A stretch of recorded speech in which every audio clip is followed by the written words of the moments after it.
Olá, começa agora mais um Beneficência na TV. Já que estamos no inverno nessa época, é comum aumentarem as crises de pessoas que sofrem de asma e de bronquite. No programa de hoje, eu converso com o pneumologista Dr. Josué, que vai falar quais os cuidados e a diferença entre essas duas doenças. Tem ainda, em comemoração ao São João, no último dia 24 e 25 de junho, a Benê, dentro do projeto Hospitalidade, realizou o Arraiá da Benê, onde os colaboradores puderam se confraternizar. E para encerrar, mais um quadro Minha História na Benê, dessa vez com o nosso chefe de cozinha, seu Zé, aqui da Beneficência. Então, olha, não saia daí, no ar, Beneficência na TV.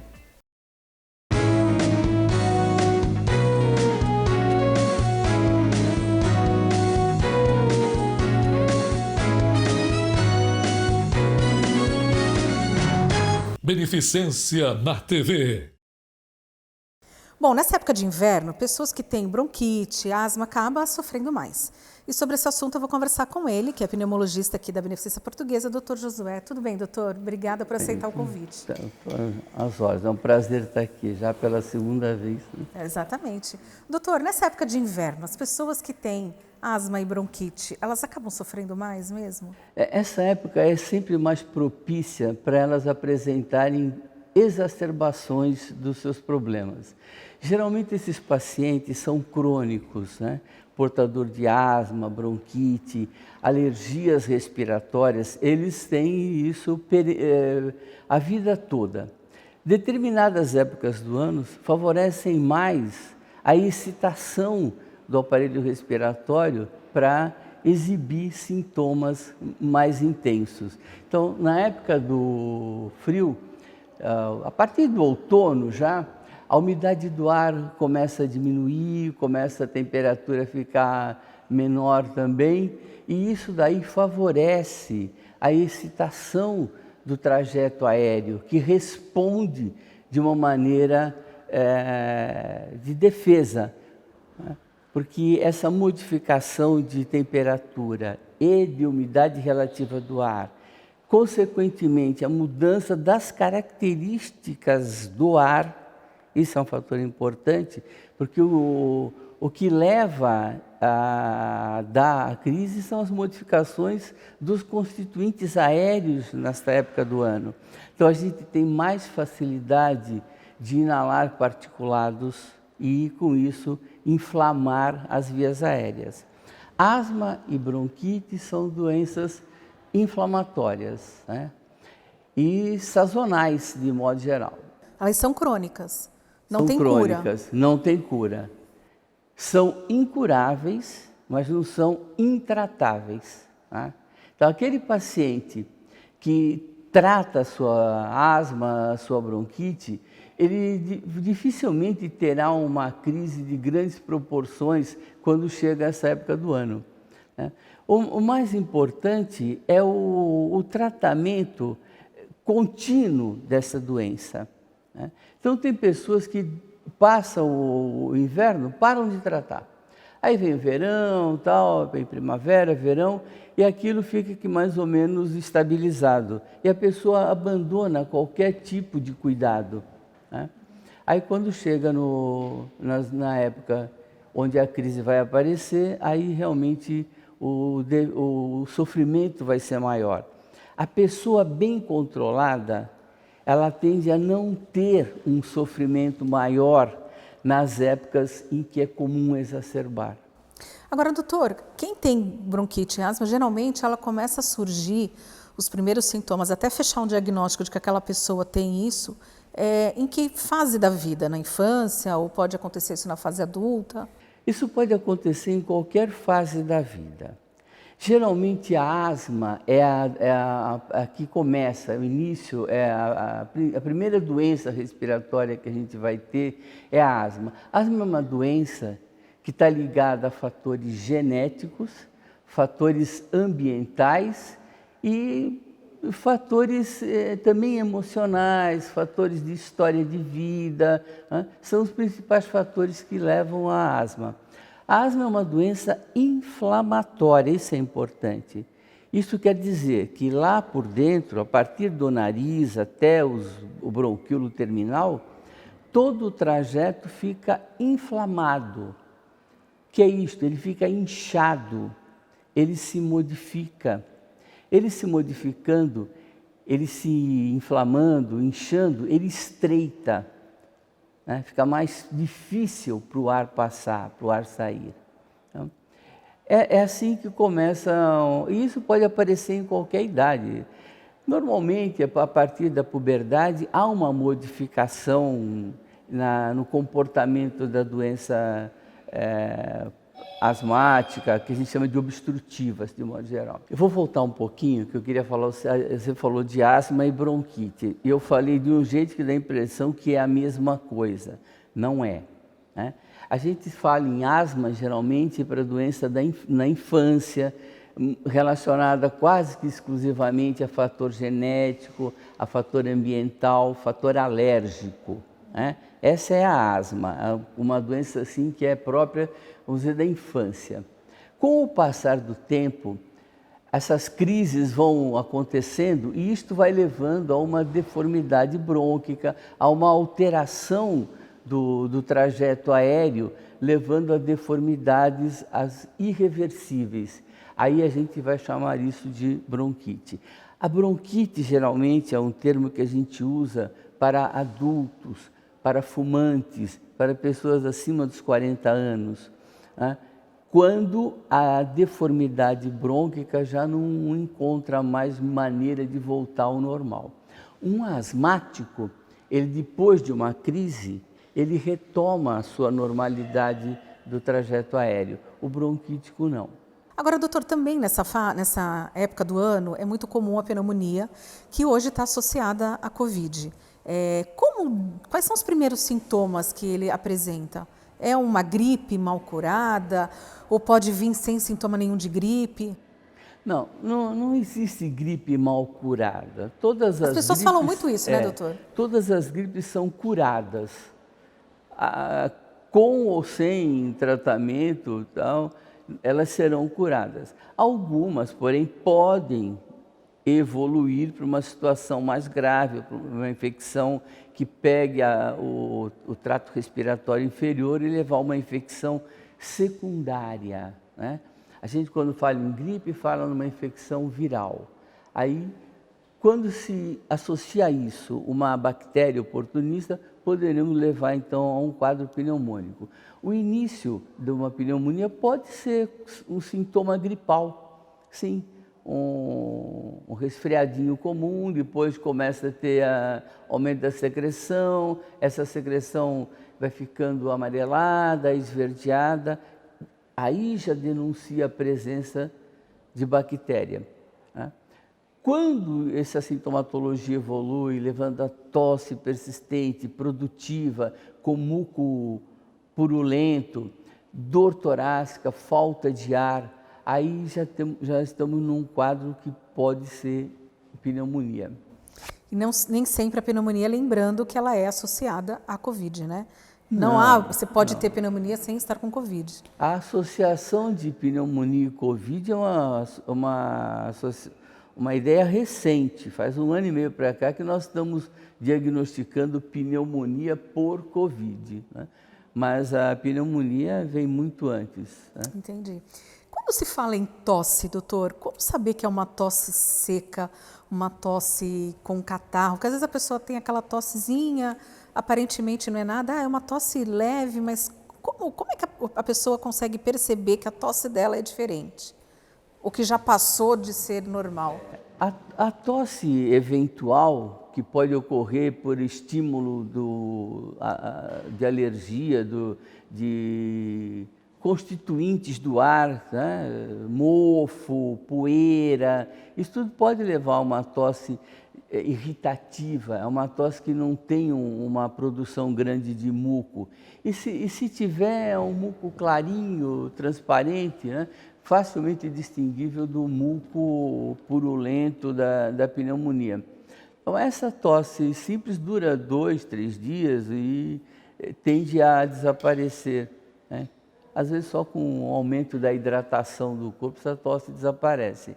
Se essa tosse estiver ligada a uma doença, ela vai evoluir com modificações do caráter e da intensidade da tosse, né? Geralmente a tosse alérgica, a tosse irritativa, ela tem aquela característica de ser predominantemente noturna ou matinal, né? A tosse da pneumonia é uma tosse que não tem essa sincronicidade, a qualquer hora do dia. O dia inteiro. Certo. Doutor, nessa época de inverno, então, que cuidados que as pessoas que sofrem de asma e de bronquite devem ter? O primeiro cuidado é o cuidado de se tratar. Não se tratar na época em que as coisas estão para acontecer. O tratamento deve ser contínuo. O asmático, o bronquítico, é como uma pessoa que tem diabetes. Ele precisa tomar remédio sempre. Tudo bem, ele toma o remédio, ó, o nível do açúcar está satisfatório, mas se ele parar o remédio, esse nível de açúcar vai subir. A mesma coisa o asmático. Ele tem que estar sempre tratando. E hoje nós temos um arsenal terapêutico para asma, para bronquite, que diminui muito a necessidade de emergências, de sofrimento maior e até de morte, né? Porque a gente tem que ver que asma e bronquite são causas importantes de mortes, né? A asma é a quarta maior causa de internação no Brasil, né? Doutor, e outras doenças que podem estar relacionadas à tosse e à falta de ar também?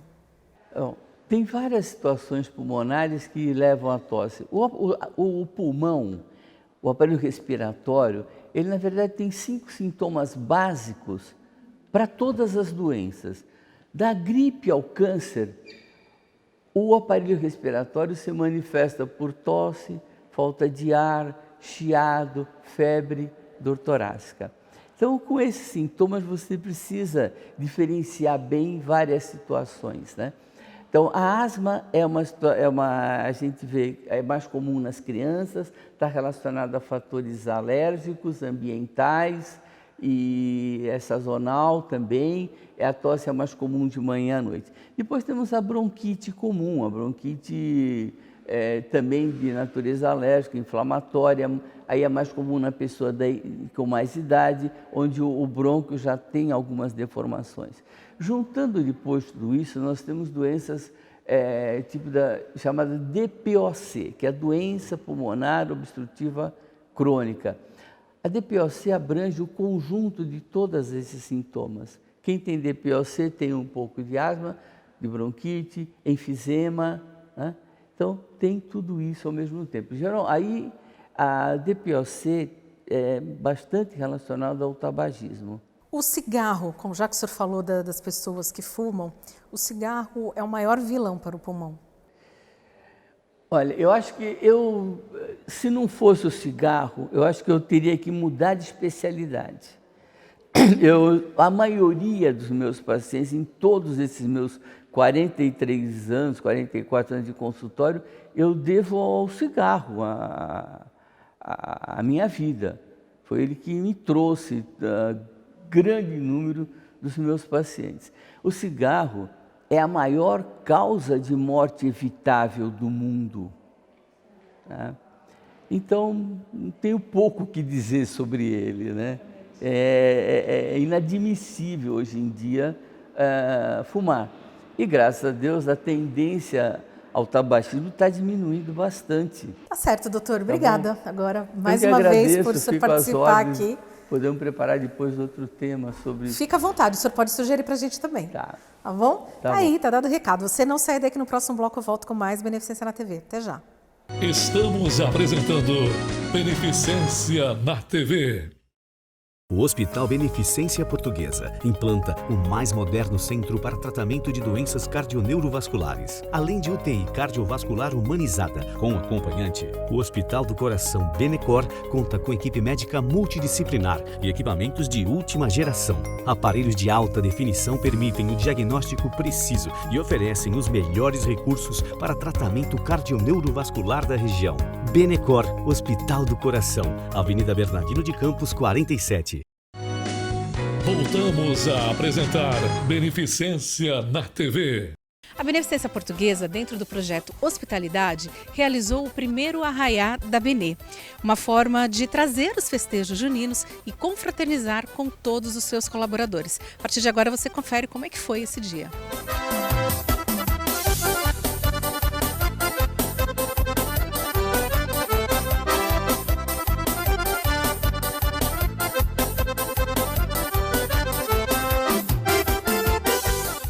Esse festejo junino, né, o Arraiá da Benê, ele surgiu do projeto Hospitalidade, tá? O projeto Hospitalidade, ele vem de um apoio da diretoria, né? A diretoria, eles sempre visam, né, o bem-estar do funcionário, tá? Então, dentro desse projeto tem diversos, né, projetinhos, né, que a gente diz. O Arraiá é um deles, tá? Então, nesse mês de junho, né, a gente fez o Arraiá da Benê, né? Então, como vocês podem ver, então a gente colocou comes e bebes juninos, né? Para confraternizar, né, com os funcionários. Um outro espaço, né, que é aquele onde a gente está, que é o conforto, né, dos funcionários, que foi elaborado justamente para trazer esse bem-estar para o funcionário, onde tem a colocação das redes também, que é uma novidade. Dentro do projeto Hospitalidade também tem um Happy Weekend que nós da nutrição planejamos, onde nós colocamos nos finais de semana cardápios divertidos, né? Ou seja, a gente serve cachorro-quente, de salada, pizza, americano no prato, esfirra, cardápios diferenciados, né? E os funcionários adoram. Tem também em parceria junto com a hotelaria. No dia do aniversário do funcionário, ele recebe um bolinho individual, onde a hotelaria entrega esse bolinho para o funcionário. Então é um mimo, né, para o funcionário no dia do aniversário dele. A hotelaria também tem um projeto onde entrega frases motivacionais em mini balas. Então é um projeto bem bacana, né, esse projeto de hospitalidade. E está sendo bem reconhecido, né, pelos funcionários, está sendo muito bacana.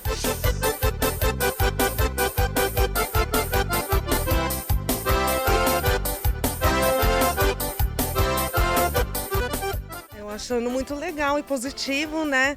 Isso faz com que os funcionários tenham um divertimento, um lazer, né, no seu horário de serviço, e faz com que todos confraternizamos, né? Todos juntos. É muito legal.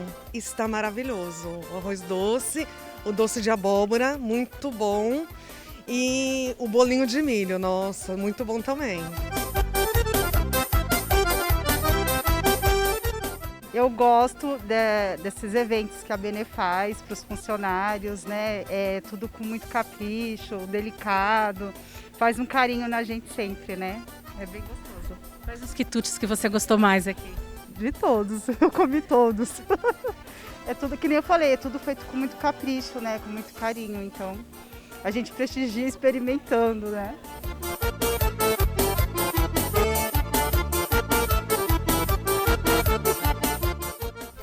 É muito gostoso, porque além de você participar dos preparos, você depois aproveita junto com o pessoal, né?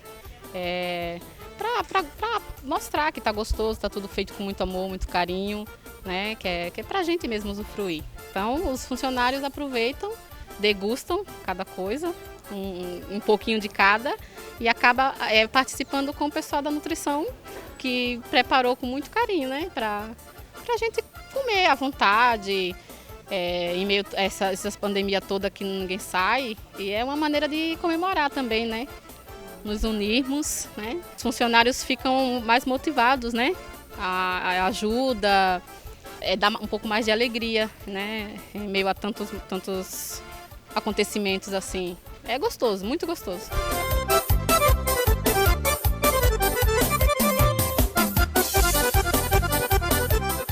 Fraternização para mim está sendo ótima, uma humanização também.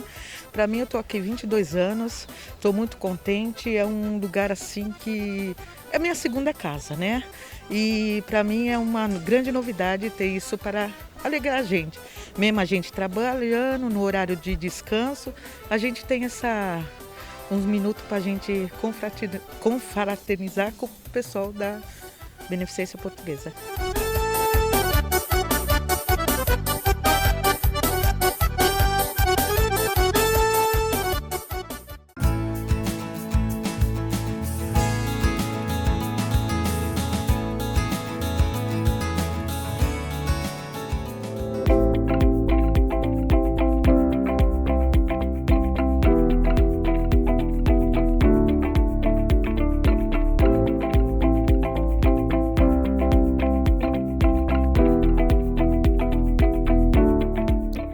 muito mais que um cozinheiro. O que para muitos é uma cozinha, para ele, o seu altar. Cozinhar vai muito além, uma verdadeira alquimia. E assim é o personagem de hoje, um verdadeiro alquimista.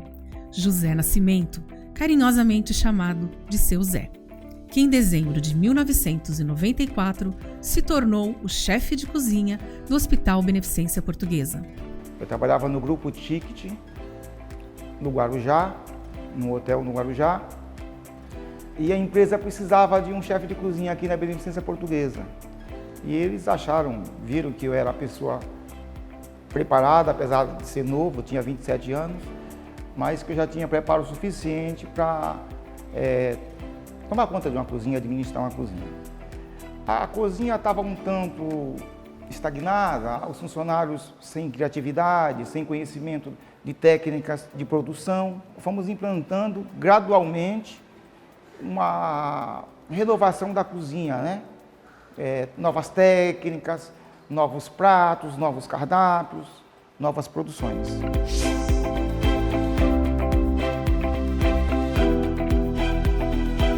Sua vasta experiência como chefe de cozinha em indústrias e hotéis abraçou de alma e coração a cozinha de um hospital.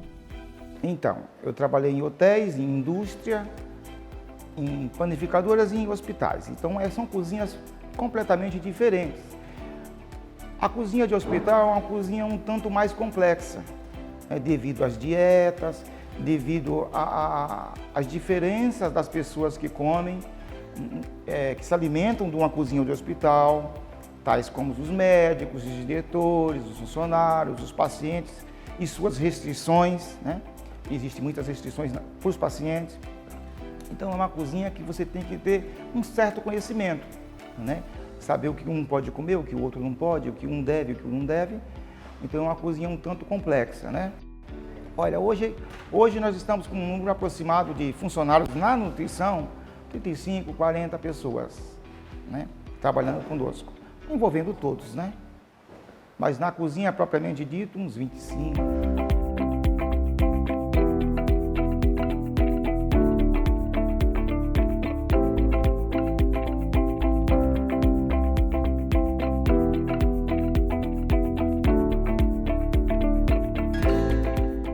Já se passaram 26 anos. Mudanças se fizeram necessárias, mas a sua determinação e a vontade de aprender mais e mais. Mudou bastante porque eu tive que estudar, eu fui fazer uma faculdade, depois fui fazer outra, fiz pós-graduação, tive que estudar um pouquinho de francês, um pouquinho de inglês.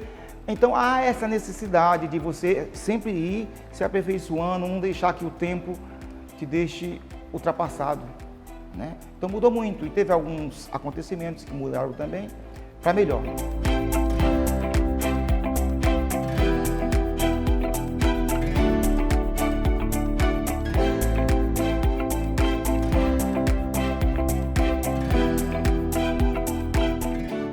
Momentos marcantes também fazem parte dessa história.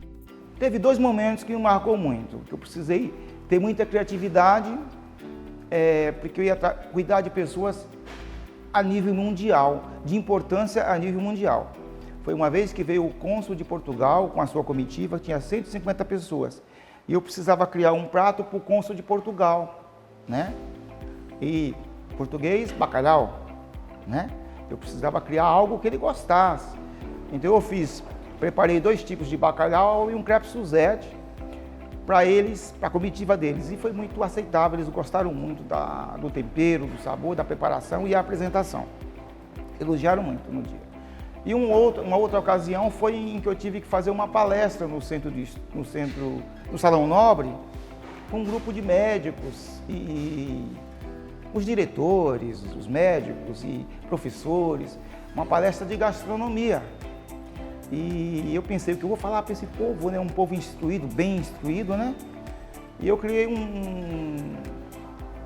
fiz um trabalho que se chamava Alquimia na Cozinha Brasileira.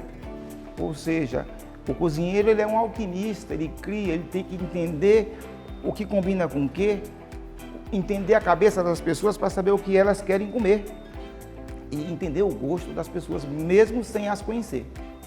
Então esses 2 eventos me marcou muito, porque eu tive que usar de muita criatividade. Seu Zé começou a cozinhar aos 13 anos. Tinha o sonho de ser pastor, mas quis Deus que ele se tornasse um mestre na gastronomia. Ao longo do caminho, eu falei, não vou ser pastor, né? E decidi continuar na gastronomia. Então, hoje gastronomia, para mim, é a vida, porque além disso eu criei uma rotisseria que eu cuido lá fora, lá no Guarujá, na Enseada. Então, além de trabalhar aqui de segunda a sexta, eu tenho uma rotisseria que eu cuido sábado e domingo no Guarujá. Então, cozinha para mim, não sei o que eu faria sem ser cozinheiro. Talvez um pastor, mas preferia a cozinha. Pro resto da minha vida, eu não vou esquecer a beneficência, porque os melhores anos da minha vida eu passei aqui, de 27 a 54. Eu tenho 54 anos hoje. Então, os melhores anos, os mais férteis anos, eu passei aqui na Beneficência Portuguesa, né? Os mais fortes anos das nossas vidas, da minha vida. Então, a Beneficência vai continuar na minha vida pela eternidade, porque eu vou lembrar sempre da Beneficência Portuguesa. Ela tem sido uma empresa boa para mim, tem sido uma empresa que valoriza o funcionário, tem me elogiado muito, porque todos os eventos que eu faço são muito elogiados, os diretores sempre me cumprimentam, então para mim é um segundo lar.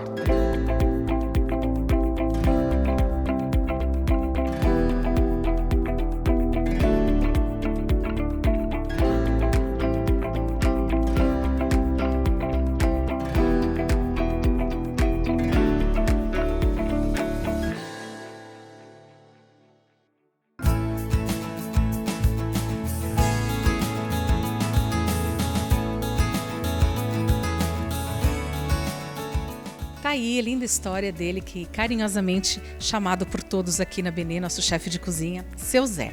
O programa de hoje fica por aqui, espero que você tenha gostado. E se quiser rever outros programas ou ver de novo essa história, é só clicar aqui, olha, os endereços estão aparecendo no seu vídeo. E na próxima semana, já sabe, eu te espero para mais um Beneficência na TV. Até lá!